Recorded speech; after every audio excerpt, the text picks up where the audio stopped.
Hello friend, SP education में आपका हार्दिक स्वागत है। आज की क्लास में हम लोग बात करने वाले हैं अर्थशास्त्र की बात करने वाले हैं। ये क्लास जो है वो बहुत समय बाद हुई है, लेकिन मैंने आप लोगों को बताया है कि हम लोग अर्थशास्त्र की जब तक एग्ज़ाम होगा तब तक आप लोगों की बहुत सी क्लासों को हम लोग कर चुके होंगे और जो एग्ज़ाम में क्वेश्चन बने हैं उन पर भी हम लोग बात कर चुके होंगे। तो ये क्लास 12th की क्लास रहने वाली है। ये क्लास 12 मतलब कि इंटरमीडिएट में जो भी स्टूडेंट हैं उनके लिए काफ़ी बेनिफिशियल होने वाली है, क्योंकि आप लोगों के एग्ज़ाम को देखते हुए मैंने आप लोगों के लिए ये क्लास बनाई हुई है। 2022-23 की अगर हम लोग बात करते हैं तो ये हम लोगों का ईयर रहने वाला है और ये क्लास नंबर हम लोगों की 5 रहने वाली है। और इस 5 नंबर क्लास में हम लोग क्या करने वाले हैं, अर्थशास्त्र की केंद्रीय समस्याएं। अर्थशास्त्र की केंद्रीय समस्याएं क्या होती हैं, इनको हम लोग बात करने वाले हैं। अर्थशास्त्र की केंद्रीय समस्याएं क्या होती हैं, इससे पहले अगर हम लोग बात करते हैं तो इससे पहले की क्लास में हम लोगों ने क्या क्या जाना था उसके बारे में थोड़ा सा क्विक रिवीजन करते हैं। कि अर्थव्यवस्था की हमने बात की थी कि अर्थव्यवस्था क्या होती है। अर्थव्यवस्था के बारे में मैंने आप लोगों को बताया था कि अर्थव्यवस्था के बारे में मैंने आप लोगों को अच्छी तरीके से बताया था कि अर्थव्यवस्था क्या होती है। उसके बाद मैंने आप लोगों को अर्थव्यवस्था की समस्याओं के बारे में बताया था कि अर्थव्यवस्था की जो समस्याएं होती हैं उनके बारे में मैंने आप लोगों को बताया था कि अर्थव्यवस्था की केंद्रीय समस्याएं भी हम लोग अभी बात करने वाले हैं। लेकिन मैंने आप लोगों को अर्थव्यवस्था का अर्थ बताया था।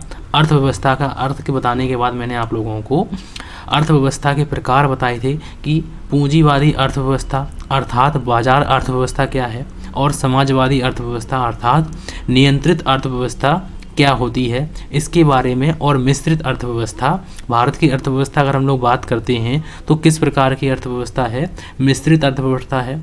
समाजवादी की बात करते हैं तो चीन की और रूस की हम लोगों की समाजवादी अर्थव्यवस्था है।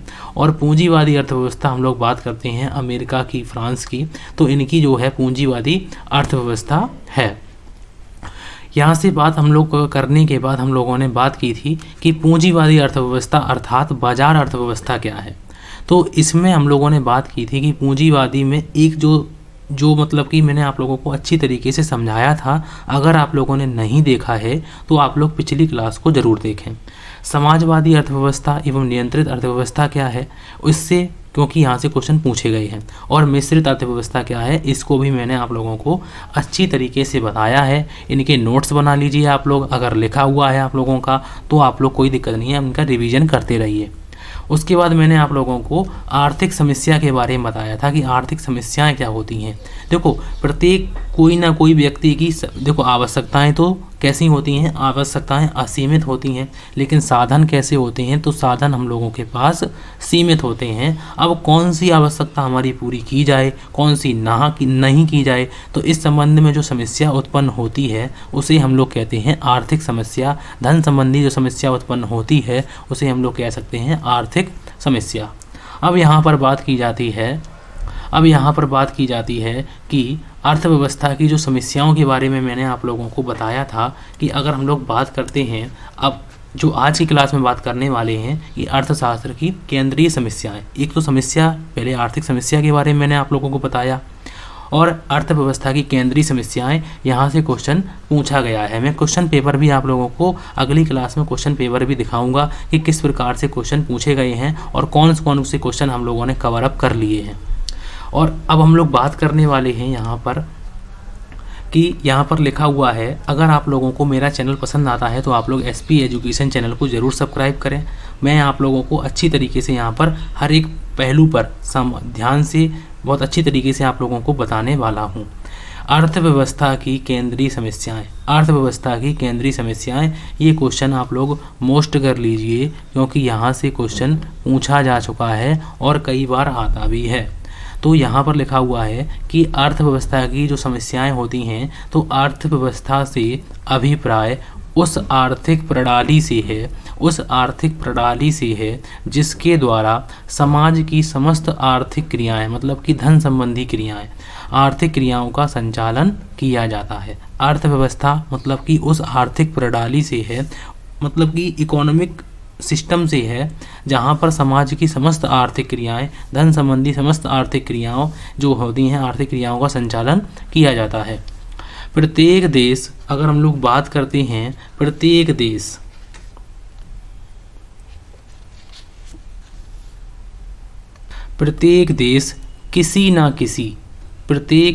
किसी न किसी आर्थिक प्रणाली पर आधारित होता है। अब आर्थिक प्रणालियां मैंने आप लोगों को बताई हुई हैं कि आर्थिक प्रणालियां या तो पूंजीवादी, समाजवादी या मिश्रितवादी, मतलब कि मिश्रवादी। तो यहाँ पर कहा गया है कि कोई ना कोई देश, चाहे प्रत्येक देश, कोई ना कोई आर्थिक प्रणाली पर आधारित होता है। हो सकता है कि उसकी व्यवस्था पूंजीवादी हो सकता है उसकी व्यवस्था समाजवादी हो, और हो सकता है उसकी अर्थव्यवस्था मिश्रितवादी हो। तो भारत की अर्थव्यवस्था कैसी है? तो मिश्रितवादी अर्थव्यवस्था है। और मिश्रितवादी अर्थव्यवस्था में ये कहा जाता है कि प्राइवेट सेक्टर और गवर्नमेंट सेक्टर, मतलब कि प्राइवेट और पब्लिक दोनों मिलकर काम करते हैं, तो वहाँ पर मिश्रित अर्थव्यवस्था की बात आती है।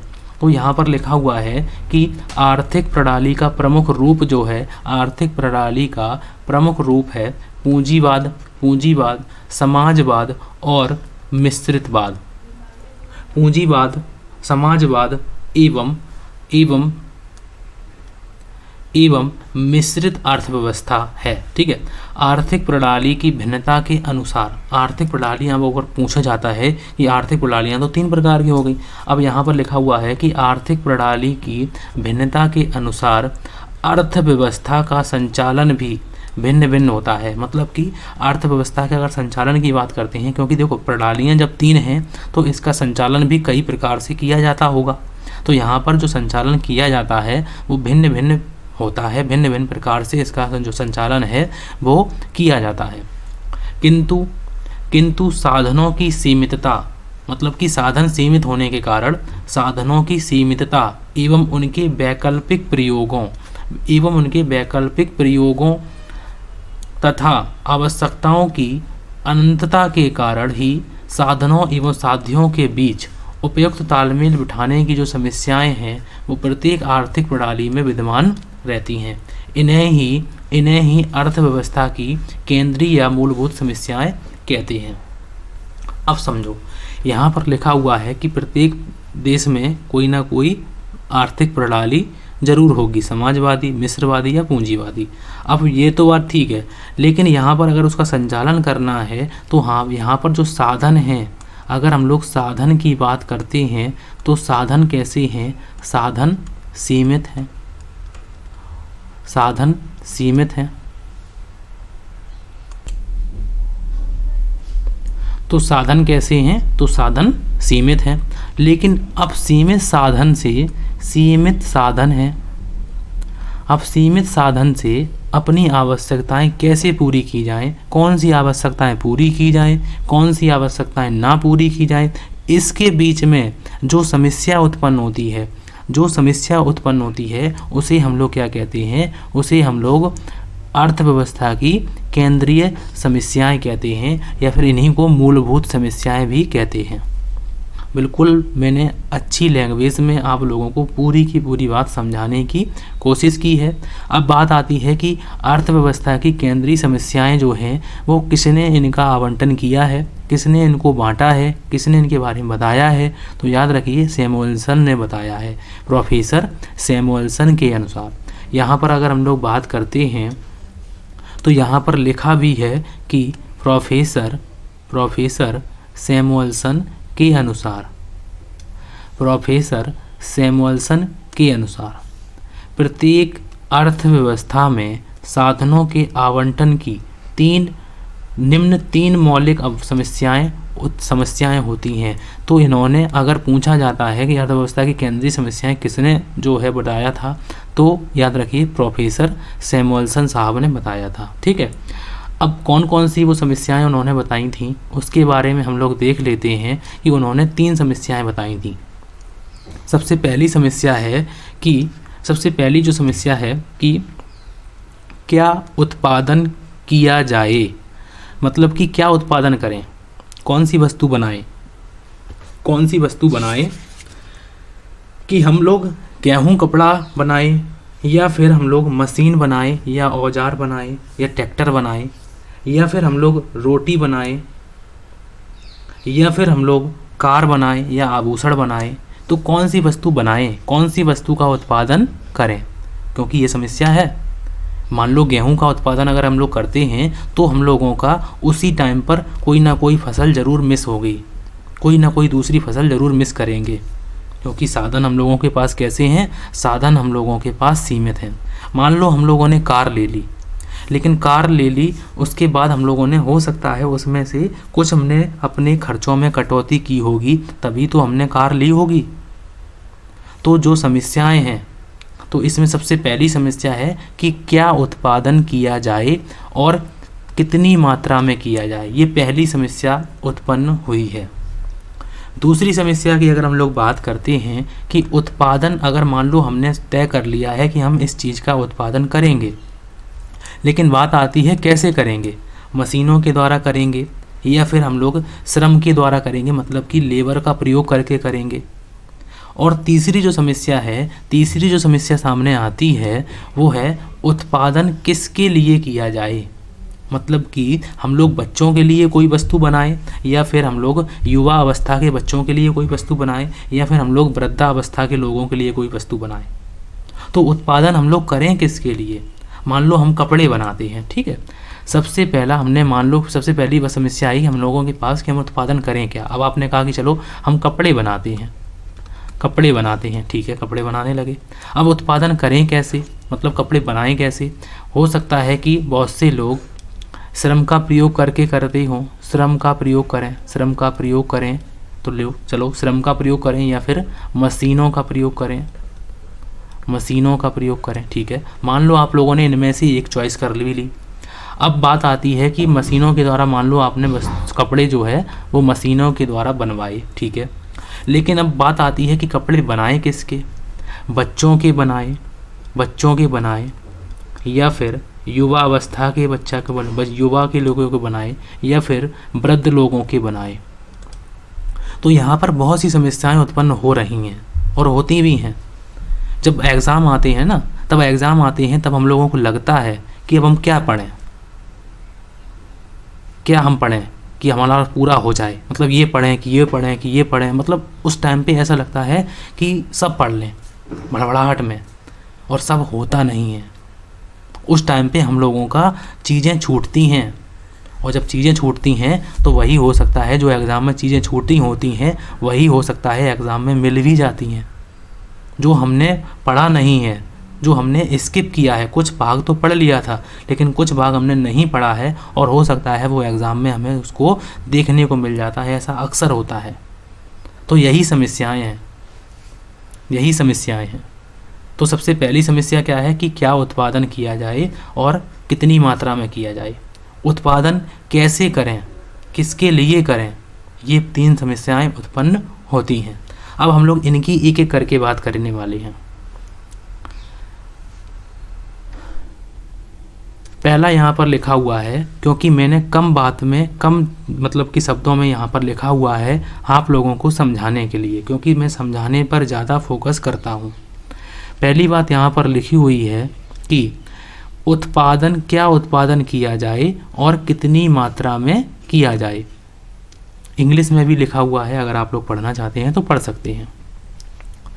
दूसरी बात यहाँ पर लिखी हुई है, इसको हम लोग पढ़ देते हैं कि अर्थव्यवस्था की पहली केंद्रीय समस्या का जो संबंध है वो चयन की समस्या है। मतलब कि हम लोग चयन करेंगे, किस वस्तु का चयन करेंगे। अब मान लो कि एक विकल्प है हम लोगों का, मान लो पहला विकल्प है, एक विकल्प दिया है, विकल्प मान लो ए है, एक विकल्प है। देखो जब ऑप्शन हम लोग देखते हैं ना एमसीक्यू में, तो 4 ऑप्शन दिए जाते हैं। इसी प्रकार से हम लोगों के सामने 4 विकल्प हैं। ए विकल्प ए है, ए विकल्प जो है वो बी है, एक विकल्प हम लोगों का सी है और एक विकल्प हम लोगों का डी है। ये 4 विकल्प हैं। अब हमसे कहा गया है कि हमारे सामने ये 4 वस्तुएं हम बना सकते हैं। अब वो कौन सी वस्तुएं हैं। अब वो पहली वस्तु जो है कि हम लोग अगर बनाएं तो बात आती है कि अगर हम लोग बनाने चलते हैं तो हम लोग उपभोक्ता वस्तु बनाएं। यहाँ पर अगर हम लोग बात करते हैं तो हम लोग उपभोक्ता वस्तु बनाएं। या फिर दूसरे विकल्प में बात आती है कि हम लोग पूंजीगत वस्तुएं बनाएं। दूसरे विकल्प में बात आती है कि हम लोग पूंजीगत वस्तुएं बनाएं। तीसरे विकल्प में मान लो बात आती है कि आवश्यक वस्तुएं बनाएं।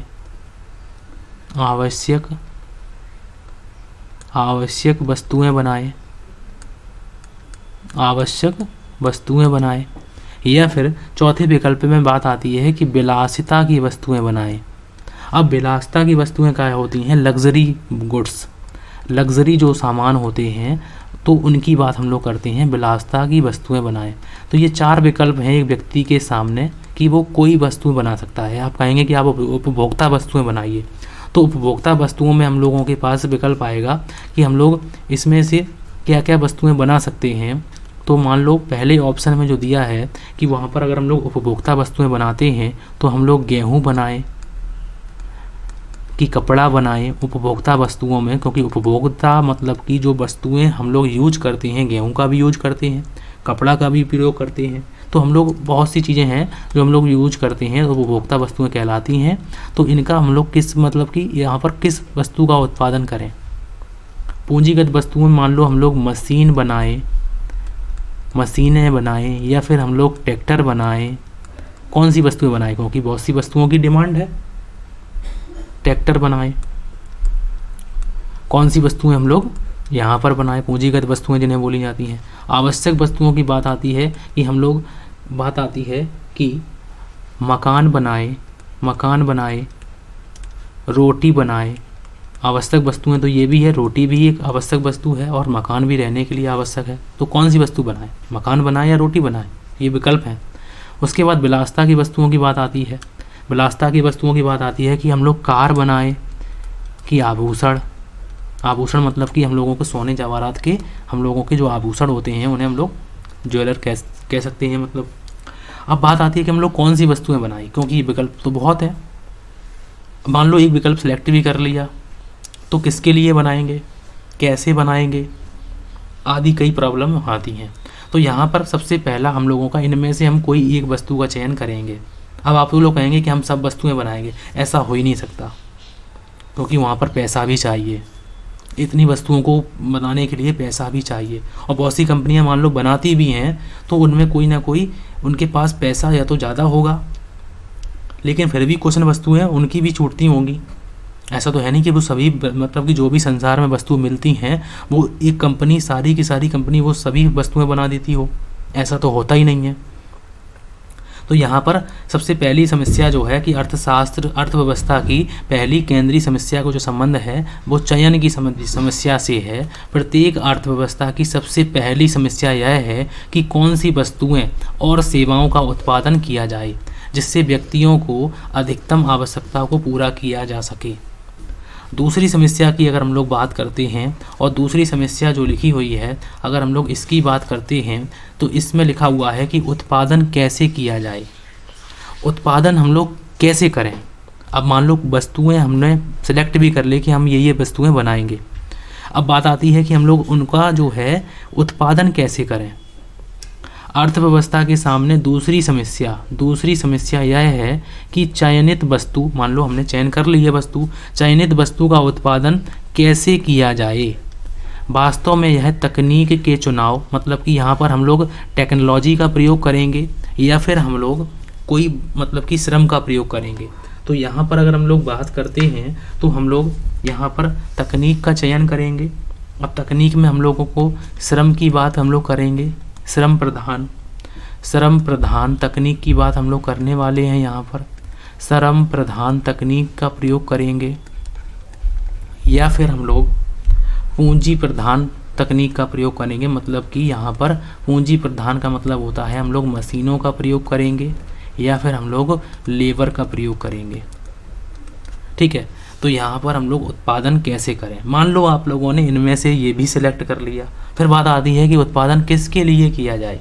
तीसरी समस्या जो है वो लिखी हुई है कि उस उत्पादन जो हम करेंगे वो किसके लिए करें।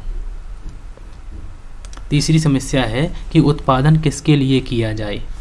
अर्थव्यवस्था में क्या, कितना और कैसे जैसी समस्याओं के समाधान के बाद यह समस्या उत्पन्न होती है कि उत्पादन किसके लिए किया जाए, अर्थात उत्पादन का वितरण कैसे किया जाए। तो अर्थव्यवस्था में क्या उत्पादन किया जाए मतलब कैसे किया जाए, और उत्पादन किसके लिए किया जाए मतलब कि यहाँ पर बात आती है कि किसके लिए मतलब कि व्यक्तिगत वितरण किया जाए और या फिर कार्यात्मक वितरण किया जाए, किसके लिए किया जाए। अर्थव्यवस्था में क्या, कितना और कैसे जैसी समस्याओं के समाधान के बाद यह समस्या उत्पन्न होती है कि हम लोग उत्पादन किसके लिए किया जाए। ठीक है, किसके लिए हम लोग बात करने वाले हैं। तो यहाँ पर हम लोगों ने अर्थव्यवस्था की 3 केंद्रीय समस्याओं की बात की है और 3 समस्याएं वो कौन कौन सी हैं तो मैंने आप लोगों को पहले ही बताया हुआ है कि अर्थव्यवस्था की जो 3 समस्याएं हैं उनकी जो केंद्रीय समस्याओं की बात करते हैं तो वो है अर्थव्यवस्था की सबसे पहले केंद्रीय समस्या के बारे में जाना। और केंद्रीय समस्या का वर्णन किसने किया था, सैमुअल्सन ने किया था, प्रोफेसर सैमुअल्सन साहब ने।